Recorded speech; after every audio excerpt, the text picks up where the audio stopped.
flood control master plan ni Noynoy nawala ni Duterte. For over 15 years, from 2011 to 2025, we appropriated more than 1.9 trillion pesos for flood control management program under the budget of the Department of Public Works and Highways alone. Sa loob lamang ng 3 taon, mula 2023 hanggang 2025, higit 1 trillion pesos ang ating inilaan sa ilalim ng 3 naipasang budget measures para sa flood control. Halos 53% ng kabuuang pondo sa loob ng 15 taon.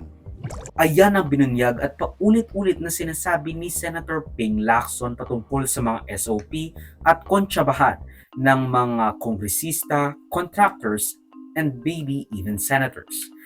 With almost 2 trillion pesos na nagastos para sa mga flood control projects for 15 years.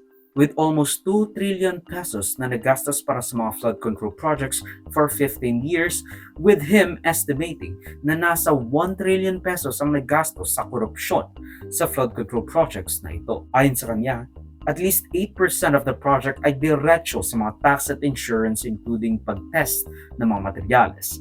Now, of course, hindi mawawala yung mga profit ng mga contractor na nasa 8 to 10% daw ang pat. Pero hindi pa rito nagtatapos, Mr. President. Kakatayin pa ang budget para sa mga lagay, commissions, SOPs, at iba-iba pang terminong binubuo para sa shares ng mga korap. Sa mga halos magkakaparehong impormasyon na aming nakalap, ganito kagarapal ang sistema sa hatian ng isang maanumalyang proyekto. 8 to 10% sa mga opisyal raw ng DPWH, 2 to 3% sa District Engineering Office kung sosobra ang makukubra ng contractor, 5 to 6% sa miyembro ng Bids Awards Committee na mag-a-award ng procurement sa mga kontratista, samantalang 0.5 to 1% naman sa Commission on Audit. Meron pa rin raw 5 to 6% ng total fund na parking o baluarte fee.